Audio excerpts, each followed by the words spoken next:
Hey guys, welcome to my Samoan language instruction on prepositions. So today we're going to be filling in the gaps of the transitive and intransitive sentence structures that we've been working on in the past couple videos. And so we're going to be able to complete our sentences with the help of this video and the next. So in this video I want you to note that there's a table at the top, and within this table there's 3 different sections, and each section is divided by a row. So this first row or section has common nouns and places. The second row has proper nouns excluding places, and then it has dual and plural pronouns. And this third row has singular pronouns. So before we get started, depending on what kind of noun or pronoun that you use helps you determine which kind of preposition you use. So if I use a common noun, then I use this kind of preposition. If I use a proper noun, then I use this kind of preposition. And if I use a singular pronoun, I use this kind of preposition, okay? And then these 2 columns to the right, so there's this column and there's this column. These represent subcategories, okay? And to help you visualize the difference between the two, this first subcategory has an arrow pointing towards a box, and this second subcategory has a box already filled in. The difference, this category, the subcategory, has the arrow pointing towards the box. I want you to visualize or to think that the box is a location, okay? The box is a location, and the arrow is representing that you're not at the location, but you're heading towards that location. This kind of representation includes prepositions like to or into. It's prepositions that you're not at the location, but you're heading towards that location, okay? And then the second subcategory here, you're already at the location. You're already at the location, and that includes prepositions like in, at, or on, okay? So those are the 2 different subcategories. So the first section that we're going to be working on includes common nouns and places. So this category includes E and E. So the difference between the 2, I want you to visualize that this one, okay, this one has the arrow with the box pointing towards it, and then in the yellow there's the E with an apostrophe before it, and that apostrophe indicates that you make a glottal sound before that I, okay? That glottal sound before the I helps make it a little bit more of an E sound, okay? And I almost don't want you to worry too much about the pronunciation. They're very close. They sound almost the same, especially when you're speaking fast and you're listening to natives, okay? So I don't want you to worry too much about the pronunciation, but in written format especially, I want you to kind of visualize that apostrophe is that arrow, okay? So if I have an apostrophe before my preposition, that's kind of like indicating the arrow pointing towards the box. This is talking about I'm not at the location yet, but I'm heading in that direction, okay? And then in this case, I'm already there, so I don't need an arrow and I don't need the apostrophe, okay? And in that case, I don't have a glottal sound. So if I'm already there, then I don't need the apostrophe. But if I do need the apostrophe, it's kind of indicating I'm heading in that direction, okay? So I hope that explanation kind of helps you determine the difference between the 2. Okay, moving on to our next section, there's proper nouns excluding places, and then there's dual and plural pronouns. So just like before, if I have I have this as my category, and then in my 2 different subcategories, there's this first one. This first one is the one with the arrow in the box, okay? So it's indicating that I'm heading towards that place. I'm not there yet. And then the second one is I'm already there, so I don't need the arrow. That box is already filled in, okay? I'm in it, or I'm at it, or I'm on it, okay? Awesome. Then my third section or category is singular pronouns, and so I use yate and yate, and very minute difference between the 2 in pronunciation's sake. That's why I'm not spending a lot of time on it. But just so you remember, this has a glottal sound and this doesn't. The one with the glottal sound has the arrow with the box. It's indicating that glottal, the apostrophe is almost like a symbolism of the arrow pointing towards the box. and then this one is already filled in. You're already there. You're in it, at it, or on it, or something like that. Okay? So we're going to be moving on, and if you have any trouble with that table, then I encourage you to pause the video and rewatch, and I'm sure you'll be able to get it. Okay? So in my next part of the video, I'm giving you some example sentences, and I want you to kind of try to work on these without the right side of the page. So if you can, try not to work or to look at the right side with the red answer, because in the next slide you're going to be working on some sentences on your own. Okay? So remember what we've talked about.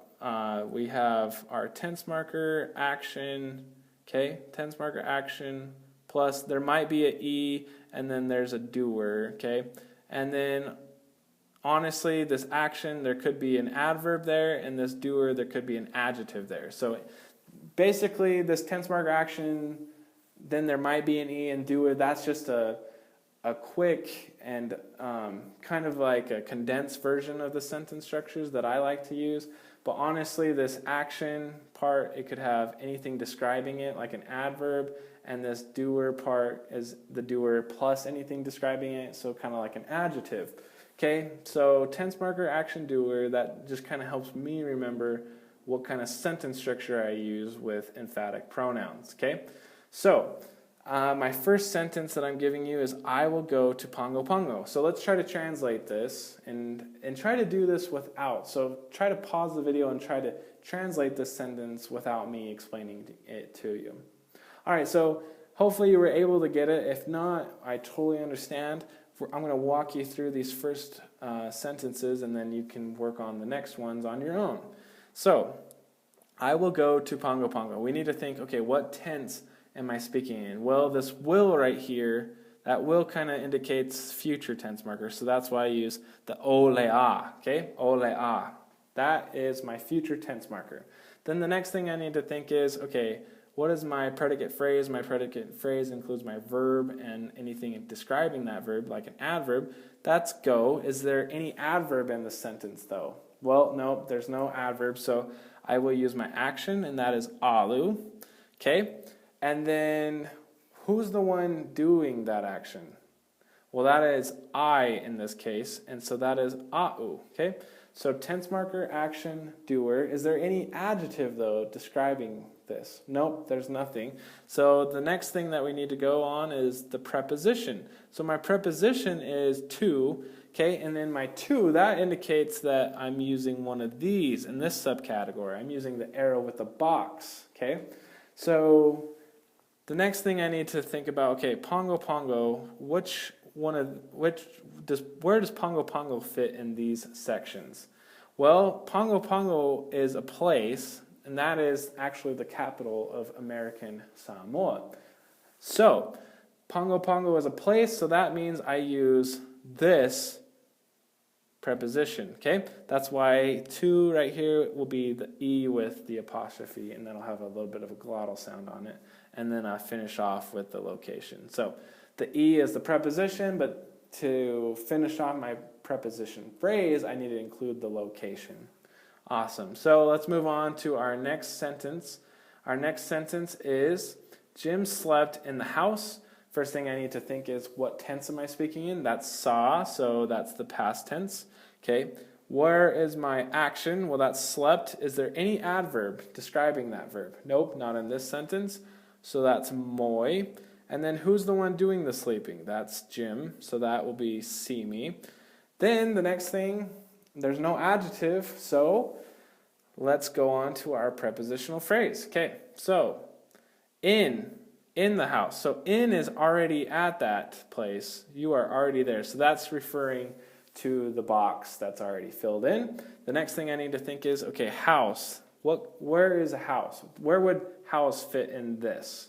In these categories? Well, again, house is a place. That's going to be a place, and so I would use this E right here, and so that's why it's there. Awesome. All right, moving on to our next sentence. The girl loves to them. We don't really say the to in English, but this is how we would say it in Samoan. So the first thing I need to think is, what tense am I speaking in? Well, this is a habit. The girl always loves them, okay? So I would use e, that's why this is right here. Then I need to think, okay, where's my action? My action is loves, so that'll be alofa. Then the next thing I need to think is, who's doing the loving? Well, that's the girl. Girl is the one doing the loving, so that's leitene. Then the next part is my preposition, okay? So to, that indicates kind of the box with the arrow. So that's indicating I use one of those. And then I need to think, okay, them, where would them fit in here? And that would fit in my plural pronoun. And so that is in this category. That's right here. So I'm in the box with the arrow category. So I use the ya, and that is why I have the ya with the apostrophe on the front, and then the them is ilato. Ilato, that whole thing right there. All right, moving on, and if I'm going too fast, I encourage you to pause the video and rewatch wherever needed, okay? Next sentence is, they lived at Jim's, okay? So lived indicates a past tense, so that's the first thing that I do is a saw. Then my action is lived, okay, and that'll be nanofo. I don't want you to worry too much. This nofo and nanofo. So nofo is the singular version of lived, and no nofo, so I'm going to put some parentheses right there. No nofo, okay, that indicates a plural amount of people lived, okay? So this is just the plural version of live, and we will talk about these kinds of verbs in a later time. I don't want you to worry too much about it. If you just said sa nofo, I would have been really happy because we haven't really worked on plural verbs yet, okay? All right, so then who's the one doing the living? Well, that's they, so that would be ilato. And then my preposition is at, so at indicates this one, the box that's already filled in, so I use one of these ones. So where would Jim fit in? Jim fits in as a proper noun, so then I would use ya, and that has no apostrophe on it, and so sa nanofo ilato yasimi. Okay, so there's that. Moving on to our final example. He will wait for you. So will kind of indicates a future tense. So that's the future olea tense marker. Then wait is the action. Is there an adverb in this sentence? No, there's not. So fa'atali fulfills our predicate phrase. And then who's the one doing the waiting? The doer is he. So he goes next. So that's oia. The next thing is towards you. So you're not completely there, are you? No. This is kind of indicating the arrow with the box, and so that is yate, and then you finishes off the sentence. Okay, so I hope that this little exercise has helped you. I don't want you to worry too much about the subcategories.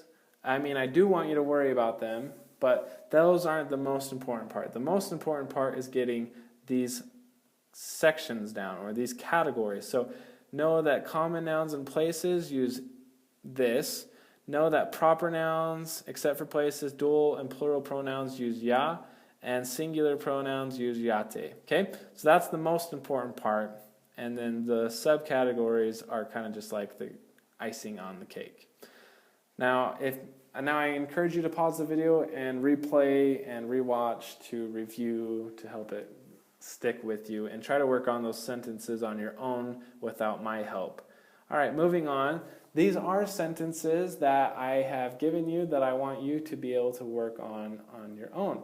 These are all words that you should know to this point. So if you don't remember them, then that's okay, but these are words that we've talked about and that I feel like are very fair to ask you. If I was your teacher teaching Samoan, I would feel like this would be a very fair quiz, okay? So John went to the downtown, okay? So John went to the downtown. So the first thing I need to think is, okay, in this case, what tense am I speaking? Then what goes next? My action, and then my doer, okay? And then over here, I need to think, okay, what kind of preposition do I use? And then to finish off my prepositional phrase, how do I do that, okay? So I encourage you to pause the video at this point and work on these sentences on your own. and we will talk about them after you're done. So pause the video. All right, so I hope you worked on those, and this right here is going to be the answers. So we're going to be working on that. I want you to pause the video and compare and see if you got these sentences right, okay? So I hope you paused the video, and now we're going to be talking about them individually in this section, because I feel like we can talk about it without the answers being there, okay? So the first thing I want you to think is what tense. So that's saw. Saw would go here, saw. And then what is my action? Well, action is went, so that's alu. And then who's doing the action? That's John. So in Samoan, that's Ioane. So you could have said John. I would have been okay with that. But just know that Ioane is the way you say John in Samoan. Okay, in this first section, to the downtown. So is that what kind of preposition that has an arrow pointing towards a box, or is that with the box that's already filled? Okay, that's kind of like the preposition where you're heading towards the location but you're not there. So I would use an apostrophe. That helps me know that I have an apostrophe here. And then where's downtown? Well, downtown is a location, and so I hope you remember locations have this kind of a preposition. Okay, so I would use that in this place. So that would be the I with the apostrophe on it, and then I hope you remember downtown is Taulanga. If you don't, then you can memorize it now. Okay, awesome. Now to Apia, it's kind of the same. This to indicates that I'm not quite there yet, so that I'll have an apostrophe there.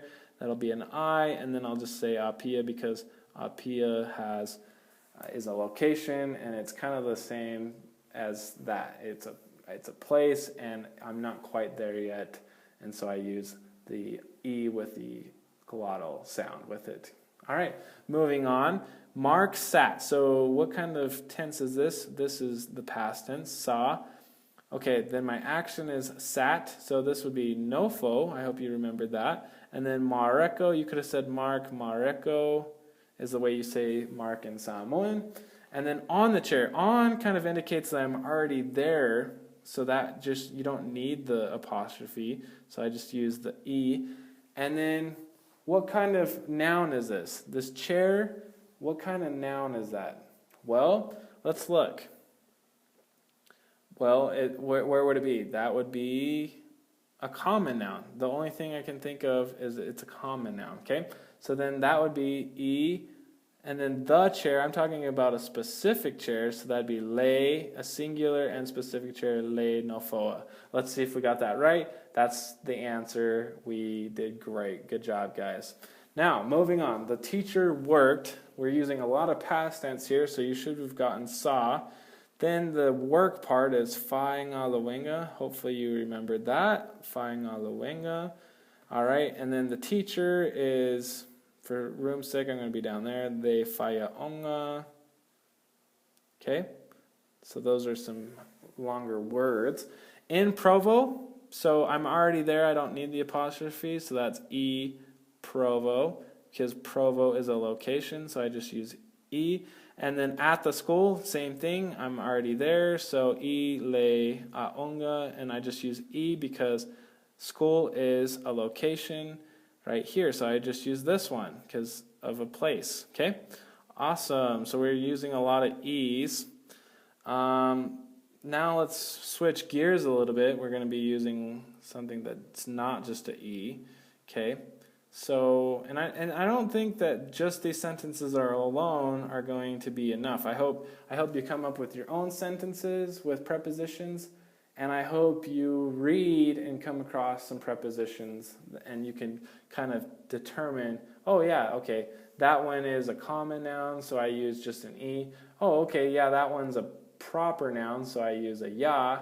That one's a plural noun or pronoun, so I use a ya, and then that one's a singular pronoun, so I use a yate. Okay, so this one, you talked, so this is another past tense. I did all past tense, so maybe you can use a different tense when you're working on it. But then the action would be tautala, and who's the one doing the action? Well, that's you. So sa tautala oi. and then to her. Well, her is a singular pronoun. Singular pronoun, then I'll use yate. Okay? And then in this case, I'm talking to her, so I do include the glottal or the apostrophe.